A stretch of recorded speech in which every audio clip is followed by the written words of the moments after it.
सापडत नव्हत्या. मोठ्या प्रमाणावर कुणबी समाजाच्या नोंदी देखील आपण त्यांना नोंदी शोधल्या आणि त्याचबरोबर जस्टिस शिंदे कमिटीने देखील चांगलं काम केलं. त्यांना अनेक ज्या काही योजना आहेत त्या योजनांचाही लाभ आपण दिला. त्यामुळे मला वाटतं की आंदोलन करण्याचा अधिकार प्रत्येकाला आहे, परंतु आपल्या आंदोलनामुळे इतर लोकांना त्रास होणार नाही याची काळजी आपण घेण्याची आवश्यकता आहे. गणपतीचे दिवस आहेत आणि मुंबईमध्ये लाखो गणेश भक्त गणेशोत्सव साजरा करत असतात.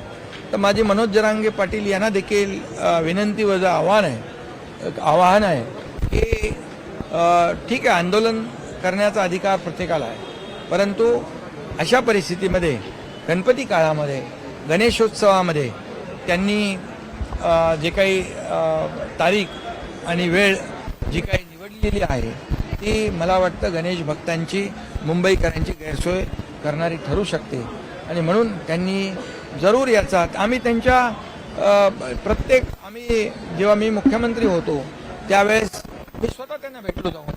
मी स्वतः काही आपले निवृत्त न्यायाधीश ते गेले, कमिटी गेली, आपले मंत्री त्यांना भेटले आणि त्यामुळे सर्वसामान्य मराठा समाजाला न्याय देण्यासाठी ते झगडतायत, भांडतायत, आंदोलन करतायत. फक्त एकच आहे की आपल्या आंदोलनामुळे या ठिकाणी कुणाची गैरसोय होणार नाही याची काळजी त्यांनी घेतली पाहिजे आणि या गणपती काळातल्या आंदोलनाबद्दल त्यांनी पुनर्विचार केला पाहिजे.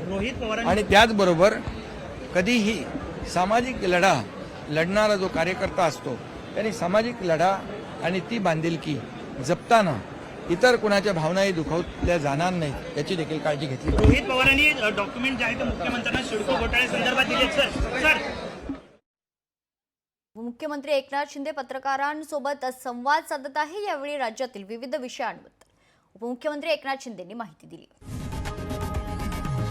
लोकशाही मराठी ऐका, पहा, जागरूक रहा.